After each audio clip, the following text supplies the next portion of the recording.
اللہ کی کتاب کے ذریعے سے فیصلہ نہیں کریں گے تو اللہ رب العالمین ان کے آپسی اختلافات کو بڑھا دے گا. یہ سارے نتائج ہمارے سامنے ہیں. اور اللہ رب العالمین نے کہا وَمَا أَصَابَكُم مِّن مُّصِيبَةٍ فَبِمَا كَسَبَتْ أَيْدِيكُمْ.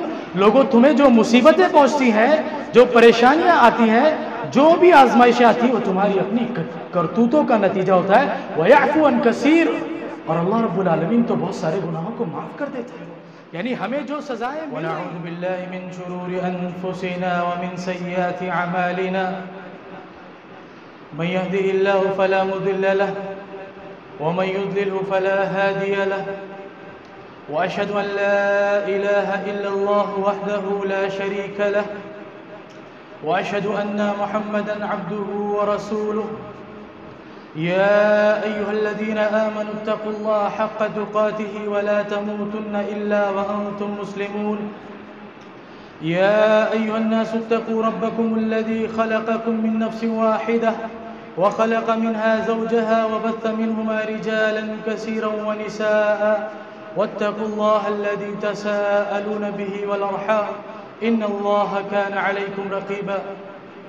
يا أيها الذين آمنوا اتقوا الله وقولوا قولا سديدا يصلح لكم أعمالكم ويغفر لكم ذنوبكم ومن يطع الله ورسوله فقد فاز فوزا عظيما.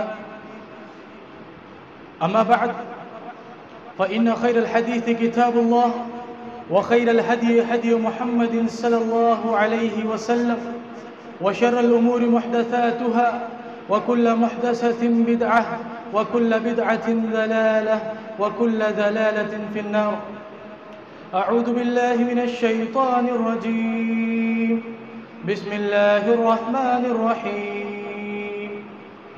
وَلَقَدْ خَلَقْنَا الْإِنسَانَ وَنَعْلَمُ مَا تُوَسْوِسُ بِهِ نَفْسُهُ وَنَحْنُ أَقْرَبُ إِلَيْهِ مِنْ حَبْلِ الْوَرِيدِ إِذْ يَتَلَقَّى الْمُتَلَقِّيَانِ عَنِ الْيَمِينِ وَعَنِ الشِّمَالِ قَعِيدٌ مَا يَلْفِظُ مِنْ قَوْلٍ إِلَّا لَدَيْهِ رَقِيبٌ عَتِيدٌ وَجَاءَتْ سَكْرَةُ الْمَوْتِ بِالْحَقِّ ذَلِكَ مَا كُنْتَ مِنْهُ تَحِيدُ ونفخ في الصور ذلك يوم الوعيد وجاءت كل نفس معها سائق وشهيد.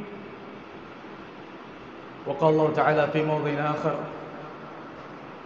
أعوذ بالله من الشيطان الرجيم وما أصابكم من مصيبة فبما كسبت أيديكم ويعفو عن كثير. وقال النبي صلى الله عليه وسلم يا معشر المهاجرين خمس إذا ابتليتم بهن وأعوذ بالله أن تدركوهن إلى آخر الحديث. رواه ابن ماجہ والصحح الألبانی رحمہ اللہ. ہر قسم کی تعریف، بڑائی، بزرگی، حمد و ثنا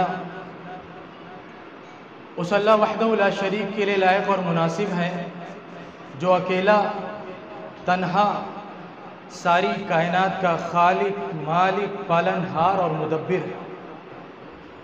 اس کے حکم کے بغیر اس کائنات میں ایک پتا بھی ہل نہیں سکتا. اس کی مرضی ہوئی تو پوری دنیا تھم گئی، رک گئی، لاک ڈاؤن ہو گیا. اور ایک مرتبہ پھر رب کریم کا فضل ہوا، اس کی مرضی ہوئی تو دنیا اپنے رفتار اور اپنے ڈگر پر دھیرے دھیرے آنے لگی. بعدہ درد و سلام ہو تمام انبیاء کرام پر، خصوصاً ہمارے آخری نبی جناب محمد رسول اللہ صلی اللہ علیہ وسلم جن کے ہم امتی ہیں. اللہ رب العالمین کا بے پایا شکر و احسان ہے کہ اس نے ہمیں توحید کی نعمت سے مالا مال کیا، کفر، شرک اور بدعات سے الحمدللہ ہم لوگوں کو محفوظ رکھا. حاضرین جمعہ، اس وقت عالمی پیمانے پر بھی اور ملکی پیمانے پر بھی ہمیں کئی مسائل درپیش ہیں، جن میں ایک اہم مسئلہ ایک نئی بیماری کا ہے جسے ہم اور آپ کورونا وائرس کے نام سے جانتے ہیں. یہ بیماری سب سے پہلے چین میں ظاہر ہوئی اور اس کے بعد دیکھتے ہی دیکھتے بڑی تیزی کے ساتھ پوری دنیا کے اندر پھیل گئی. اور جہاں تک ہمارے ملک کا معاملہ ہے تو یہاں حکومت ظلم و ستم پر آمادہ ہے.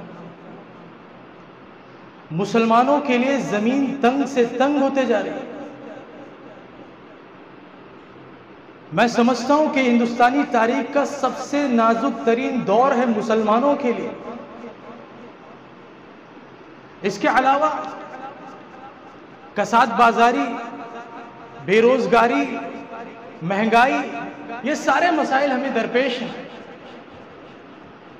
آئیے دیکھتے ہیں کہ اس تعلق سے اسلام کی کیا رہنمائی ہے. پیارے نبی صلی اللہ علیہ وسلم کی ایک حدیث ہے. اس ایک حدیث میں ان سارے مسائل کا حل ہے یا ان سارے مسائل کے اسباب کیا ہیں وہ بیان کیا گیا ہے. ابن ماجہ کی روایت ہے، علامہ البانی رحمہ اللہ نے اسے صحیح قرار دیا ہے. پیارے نبی صلی اللہ علیہ وسلم فرماتے ہیں، یا معشر المہاجرین خمس اذا ابتلیتم بہن. اے مہاجرین کی جماعت. اللہ کے رسول صلی اللہ علیہ وسلم نے مہاجرین کو مخاطب کر کے فرمایا کہ اے مہاجرین کی جماعت، 5 چیزیں ایسی ہیں اگر تم ان میں مبتلا ہو جاؤ گے، 5 برائیاں ایسی ہیں کہ اگر تم ان کا ارتکاب کرو گے تو کیا ہوگا؟ وَأَعُوذُ بِاللَّهِ أَن تُدْرِكُوهُنَّ. اور میں اللہ رب العالمین سے پناہ چاہتا ہوں کہ تم ان برائیوں میں مبتلا ہو. وہ برائیاں کیا ہیں؟ وہ 5 چیزیں کیا ہیں؟ فرمایا نبی کریم صلی اللہ علیہ وسلم نے پہلی برائی بیان کرتے ہوئے کہا، لم تظہر الفاحشۃ فی قوم قط حتی یعلنوا بها الا فشا فیہم الطاعون والاوجاع التي لم تکن مضت فی اسلافهم الذین مضوا. وہ 5 برائیاں کیا ہیں؟ اللہ کے رسول صلی اللہ علیہ وسلم نے پہلی برائی بیان کی. فرمایا کہ جب بھی کوئی قوم کسی سماج میں، کسی سوسائٹی میں زناکاری، بدکاری عام ہو جائے گی، فسق و فجور اور بے حیائی عام ہو جائے گی، حتی یعلنوا بها، یہاں تک کہ اس کو اعلانیہ کیا جائے، علی الاعلان زناکاری، بدکاری، بے حیائی اور فسق و فجور ہوگا، تو اس کے نتیجے میں کیا ہوگا؟ الا فشا فیہم الطاعون والاوجاع التي لم تكن مضت في اسلافهم الذين مضوا. تو جب بھی کسی قوم میں زناکاری اور بدکاری، بے حیائی عام ہوگی تو اس قوم کے اندر، اس سماج کے اندر طاعون اور اس کے علاوہ ایسی ایسی بیماریاں پیدا ہو جائیں گی جو بیماریاں ان کے پہلے کے لوگوں میں نہیں تھیں. دیکھ لیجئے دونوں باتیں کس طرح سے ہمارے معاشرے پر سچ ثابت ہو رہی. زناکاری، بدکاری کس قدر عام ہے اسے بتانے کی ضرورت نہیں، بے حیائی کس قدر عام ہے اسے بتانے کی ضرورت نہیں. خاص طور پر سوشل میڈیا کے استعمال نے، موبائل کے کثرت استعمال نے نئی نسل کو کہاں پہنچا دیا، اور یہ برائی کس قدر بڑھ چکی. خاص میڈیا ہو، عام میڈیا ہو، پرنٹ میڈیا ہو، الیکٹرانک میڈیا ہو، ہر ایک نے اس برائی کو فروغ دیا ہے اور اس برائی کو بڑھایا ہے.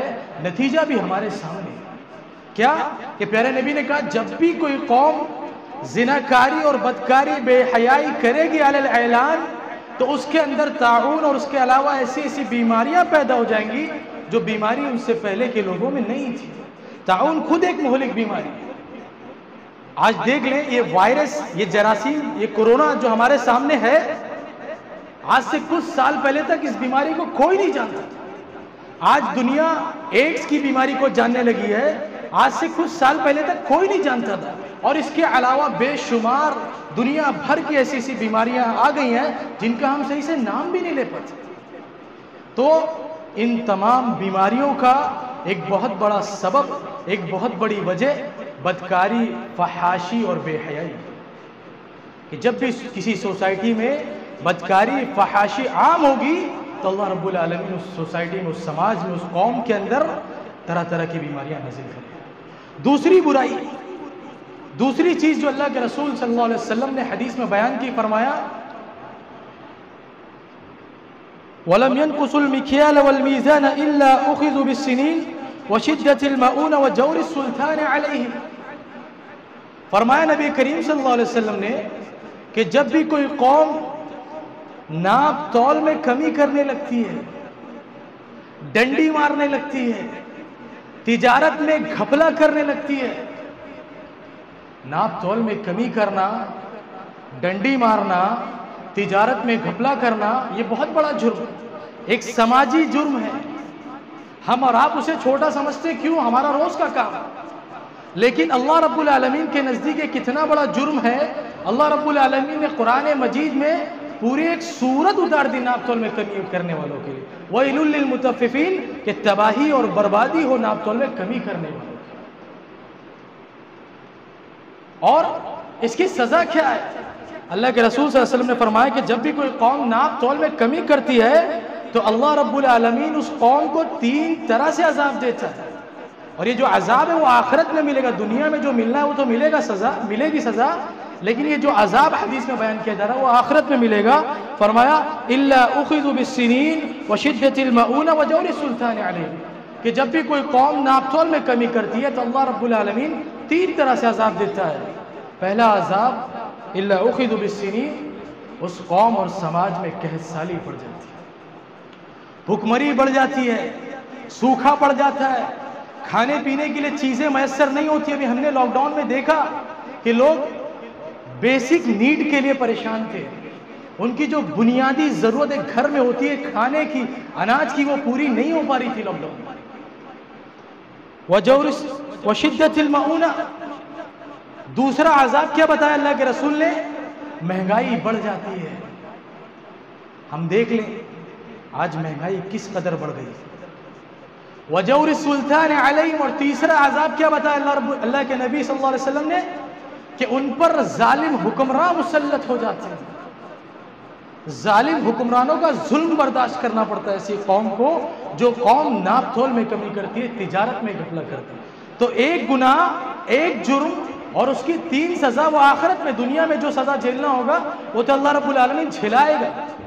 تو ہم اور آپ اسے معمولی سمجھتے ہیں. اور تجارت میں گھپلے کس طرح ہوتے ہیں، کس طریقے سے ہوتے ہیں، کیسے کیسے ایک دکاندار گراہک کو بیوقوف بناتا ہے، یہ بتانے کی ضرورت نہیں ہے. الحمدللہ مارکیٹ والے ہیں، سب جانتے ہیں کیسے گراہک کو کاٹا جاتا ہے، کیسے بیوقوف بنایا جاتا ہے.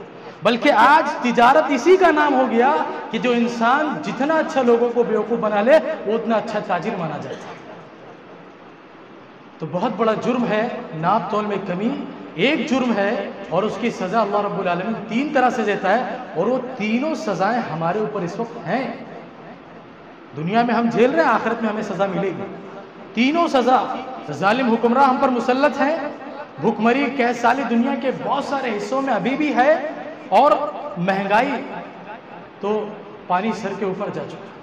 تیسری برائی اللہ کے رسول صلی اللہ علیہ وسلم نے حدیث میں بیان کی، فرمایا وَلَمْ يَمْنَعُوا زَكَاةَ أَمْوَالِهِمْ إِلَّا مُنِعُوا الْقَطْرَ مِنَ السَّمَاءِ وَلَوْلَا الْبَهَائِمُ لَمْ يُمْطَرُوا. فرمایا نبی کریم صلی اللہ علیہ وسلم نے کہ جب کوئی قوم، کوئی سماج زکوٰۃ دینا روک دیتی ہے، زکوٰۃ دینا روک دیتی ہے تو اللہ رب العالمین آسمان سے بارش روک لیتا ہے. وَلَوْلَا الْبَهَائِمُ، اور اگر یہ چوپائے نہ ہوتے، جانور نہ ہوتے تو آسمان سے ایک قطرہ بھی بارش نازل نہیں ہوتا. یعنی کہ جو بارش ہو رہی ہے وہ جانوروں اور چوپایوں کی وجہ سے، ہم انسانوں کے لیے نہیں ہوئی. جب کوئی قوم زکوٰۃ دینا روک دیتی ہے، زکوٰۃ ایک فریضہ ہے، 2.5% دینا ہے، لیکن ہم مسلمان نہیں دیتے. دیتے ہیں تو پورا نہیں دیتے، یا دیتے ہیں تو اچھا نہیں دیتے. اس میں جگاڑ ڈھونڈتے ہیں کہ کس طرح زکوٰۃ ہمارا کم ہو جائے یا معاف ہو جائے. سال ختم ہوا تو ختم ہونے سے پہلے بیوی کے نام پہ کر دو مال، بیٹے کے نام پہ کر دو مال. اس سے بچنے والے نہیں ہیں. ہم کسے دھوکہ دیں؟ اللہ رب العالمین کو. اللہ رب العالمین ہمارے دلوں کے حال کو جانتا ہے. ہر چیز جانتا ہے. ہم اس کو دھوکہ دیں گے؟ ہم دنیا میں کسی کو دھوکہ دے سکتے ہیں کچھ وقت کے لیے، لیکن ہم اللہ رب العالمین کو دھوکہ نہیں دے سکتے. تو جب بھی کوئی قوم زکوٰۃ روکتی ہے، آج مسلمان واقعی زکوٰۃ نہیں دیتے، کچھ لوگ دیتے ہیں، ایسا نہیں کہ سب نہیں دیتے، لیکن بہت بڑی تعداد زکوٰۃ ادا نہیں کرتی. تو سزا کیا ہے اس جرم کا؟ کہ اللہ رب العالمین آسمان سے بارش روک لیتا ہے. بارش کی کمی کتنی زیادہ آج کل، اور پانی کی کمی کتنی ہے سب کو، خاص طور پر ممبئی شہر میں پانی کی قلت کا ہم سب کو اندازہ ہے کہ کس قدر پانی کی پریشانی ہوتی ہے. وجہ کیا ہے؟ کہ ہم نے زکوٰۃ روک دیا، زکوٰۃ کی ادائیگی نہیں کرتے. چوتھی برائی جو اللہ کے رسول صلی اللہ علیہ وسلم نے حدیث میں بیان کی، فرمایا وَلَمْ يَنْقُضُوا عَهْدَ اللَّهِ وَعَهْدَ رَسُولِهِ إِلَّا سَلَّطَ اللَّهُ عَلَيْهِمْ عَدُوًّا مِّنْ غَيْرِهِمْ فَأَخَذُوا بَعْدَ مَا فِي أَيْدِيهِمْ. فرمایا نبی کریم صلی اللہ علیہ وسلم نے کہ جب کوئی قوم اللہ کے عہد کو توڑ دیتی ہے، اس کے رسول کے عہد کو توڑ دیتی ہے، تو اللہ رب العالمین کیا سزا دیتا ہے؟ إِلَّا سَلَّطَ اللَّهُ عَلَيْهِمْ عَدُوًّا مِّنْ غَيْرِهِمْ. جب کوئی قوم اللہ کے عہد کو توڑ دیتی ہے، اللہ کے رسول کے عہد کو توڑ دیتی ہے، تو اللہ رب العالمین ایسے قوم میں غیروں میں سے ان پر دشمن مسلط کر دیتا ہے، اور وہ دشمن ان کی زمین جائیداد کو نقصان پہنچاتا ہے. جب کوئی قوم اللہ کے عہد کو توڑتی ہے، اس کے رسول کے عہد کو توڑتی ہے، تو اللہ رب العالمین سزا کیا دیتا ہے اس جرم کی؟ غیروں میں سے دشمنوں کو مسلط کر دیتا ہے، اور وہ دشمن ان کی زمین جائیداد اور پراپرٹی کو نقصان پہنچاتا ہے. اللہ کا عہد کیا ہے؟ اللہ کے رسول کا عہد کیا ہے؟ ہم نے ایمان لایا، ہم نے کلمہ پڑھا لا الہ الا اللہ، گویا ہم نے اللہ سے عہد کر لیا، ہم نے رسول سے عہد کر لیا. کلمہ پڑھا تو مطلب یہ ہے کہ ہم نے ایگریمنٹ کر لیا اللہ اس کے رسول سے. کس بات کا؟ اس بات کا کہ ہماری زندگی کا ہر اسٹیپ، ہماری زندگی کا ہر لمحہ گزرے گا تو صرف اللہ کی مرضی کے مطابق گزرے گا، اور نبی کریم صلی اللہ علیہ وسلم کے بتائے ہوئے طریقے کے مطابق گزرے گا. یہ ہم نے ایگریمنٹ کر لیا جس دن ہم نے کلمہ پڑھ دیا، ایگریمنٹ ہو چکا ہے. اب اگر ہم اس ایگریمنٹ کو پورا نہیں کریں گے، اللہ کے عہد کو توڑیں گے، اللہ کے رسول کے عہد کو توڑیں گے، کس طرح کہ ہم اللہ اور اس کے رسول کی اطاعت نہیں کریں گے، تو ایگریمنٹ ٹوٹ گیا. تو اللہ رب العالمین سزا کیا دے گا؟ غیروں میں سے دشمن مسلط کر دے گا، وہ ہماری زمین جائیداد اور پراپرٹی اور باقی چیزوں کو نقصان پہنچائے. دیکھ لیں ہم کہ یہ جرم ہم کتنا کرتے ہیں، اور ہمارے اوپر یہ سزا، یہ عذاب ہے کہ نہیں.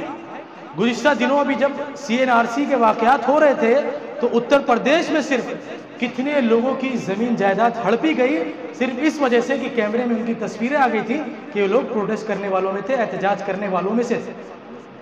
تو یہ جرم بھی ہم کرتے ہیں، اور اس کی سزا بھی ہمارے سامنے ہے. ہم دیکھیں، زمانے سے دیکھ رہے ہیں، ہم بار بار حکومتیں ہمیں یہ دھمکیاں دیتی ہیں کہ اگر تم کچھ بولو گے تو ہم تمہاری زمین جائیداد ہڑپ دیں گے. تو یہ جرم بھی ہمارے سامنے، اور اس جرم کی سزا بھی ہمارے سامنے. پانچویں چیز جو اللہ کے رسول صلی اللہ علیہ وسلم نے حدیث میں بیان کی، اور اس کو کہہ کر میں اپنی بات کو ختم کروں گا، فرمایا وَمَا لَمْ تَحْكُمُ أَئِمَّتُهُمْ بِكِتَابِ اللَّهِ وَيَتَخَيَّرُ مِمَّا أَنزَلَ اللَّهُ إِلَّا جَعَلَ اللَّهُ بَأْسَهُمْ بَيْنَهُمْ. فرمایا نبی کریم صلی اللہ علیہ وسلم نے کہ جب کسی قوم کے حکام، حاکم، مسلم حکمران، علماء، مفتی ما لم تحکموا ائمتهم بکتاب اللہ، جب کسی قوم کے حکام، ائمہ، مفتی اللہ کی کتاب کے ذریعے سے فیصلہ نہیں کرتے، وَيَتَخَيَّرُ مِمَّا أَنزَلَ اللَّهُ، اور اللہ کی کتاب میں سے اختیار کرنے لگتے تھے، إِلَّا جَعَلَ اللَّهُ بَأْسَهُمْ بَيْنَهُمْ. تو کیا ہوتا ہے؟ یعنی جب کوئی قوم، کسی قوم کے حکمراں، کسی قوم، کسی سماج کے علماء کتاب اللہ کے ذریعے فیصلہ نہیں کرتے، اور کتاب اللہ میں سے اختیار کرنے لگتے، چننے لگتے ہیں، کچھ چیزوں کو لے لیتے ہیں اور کچھ چیزوں کو چھوڑ دیتے ہیں، تو اس کی سزا اللہ رب العالمین کیا دیتا ہے؟ إِلَّا جَعَلَ اللَّهُ بَأْسَهُمْ بَيْنَهُمْ. اللہ رب العالمین آپسی اختلافات کو بڑھا دیتا ہے. جب کسی قوم کے علماء قرآن کو چھوڑ دے تو قرآن کیوں نازل ہوئی؟ اللہ کی کتاب کیوں نازل ہوئی؟ تاکہ علماء ائمہ مسلمان اس کتاب کو حکم مانے، اس کتاب کے ذریعے سے فیصلہ کریں۔ کوئی مسئلہ ہو، زندگی کا کوئی مسئلہ ہو، کوئی بات ہو تو اس کا فیصلہ اللہ کی کتاب کے ذریعے سے کریں۔ لیکن جب کوئی کسی قوم کے علماء اور مفتی حکمران اللہ کی کتاب میں سے چننے لگتے ہیں، یعنی جو اپنے مطلب کی چیزیں ہوئی اس کو لے لیا اور جو مطلب کی چیزیں نہیں ہوئی اس کو چھوڑ دیا، جب یہ سٹیج آ جاتا ہے تو اس کی سزا کیا ملتی ہے؟ اللہ رب العالمین آپسی اختلافات کو بڑھا دیتا ہے۔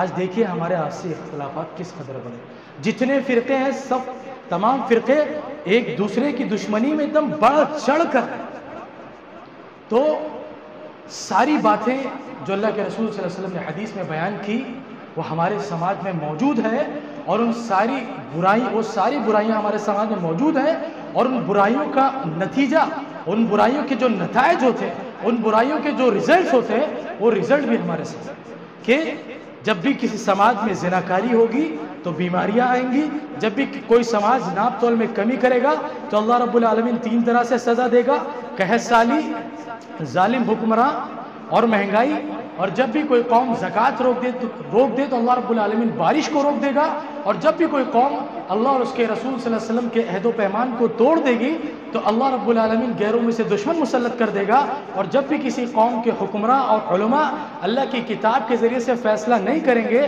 تو اللہ رب العالمین ان کے آپسی اختلافات کو بڑھا دے گا۔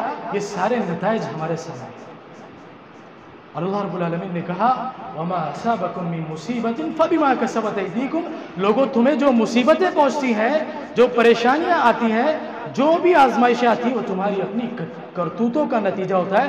وَيَعْفُو عَن كَثِيرٍ، اور اللہ رب العالمین تو بہت سارے گناہوں کو معاف کر دیتا ہے، یعنی ہمیں جو سزائیں مل رہی ہیں وہ ہمارے تھوڑے بہت گناہوں کی سزا ہے۔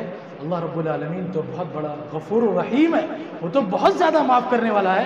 ہمیں ہم جھیل رہے ہیں، جو پریشانیاں ہمارے اوپر آ رہی ہے وہ ہماری اپنی کرتوتوں کا نتیجہ ہے، اپنے گناہوں کا نتیجہ ہے، اپنی نافرمانیوں اور معصیتوں کا نتیجہ ہے۔ لہٰذا ضرورت اس بات کی ہے کہ ہم اللہ رب العالمین کی طرف رجوع کریں، ہم اللہ رب العالمین کی طرف لوٹیں، اپنے گریبان میں جھانکے، ہر آدمی اپنے گریبان میں جھانکے اور دیکھے کہ میں تو کہیں کسی ان بیان کی ہوئی برائیوں میں سے کسی برائی میں مبتلا تو نہیں ہوں، اگر مبتلا ہے تو اس برائی کو اس سماج سے باہر نکالنے کی کوشش کرے، اپنے آپ کو درست کریں، انشاءاللہ اللہ رب العالمین کی مدد آئے گی۔ صحیح معنوں میں اللہ رب العالمین سے توبہ کرے، اور اجتماعی توبے سے کام نہیں چلے گا، ہر آدمی اپنے گناہوں کی توبہ اللہ رب العالمین سے کرے، ہر آدمی اللہ رب العالمین کی بارگاہ میں جائے، معافی مانگے، روئے، گڑ گڑائے، تب جا کر مصیبتیں ٹلیں گی، تب جا کر پریشانیاں دور ہوں گی، تب جا کر اللہ رب العالمین کی مدد آئے گی۔ اللہ رب العالمین سے دعا ہے کہ اللہ تو ہمیں کہنے اور سننے سے زیادہ عمل کرنے والا بنا۔ آمین وآخر دعوانا الحمدللہ رب العالمین۔ الحمد لله رب العالمين والصلاة والسلام على رسوله الكريم ومن تبعهم بإحسان إلى يوم الدين، أما بعد. اللهم انصر من نصر دين محمد صلى الله عليه وسلم واجعلنا منهم، واخذل من خذل دين محمد صلى الله عليه وسلم ولا تجعلنا منهم. اللهم أعز الإسلام والمسلمين وأذل الشرك والمشركين ودمر أعداء الدين. آمين وآخر دعوانا الحمد لله رب العالمين.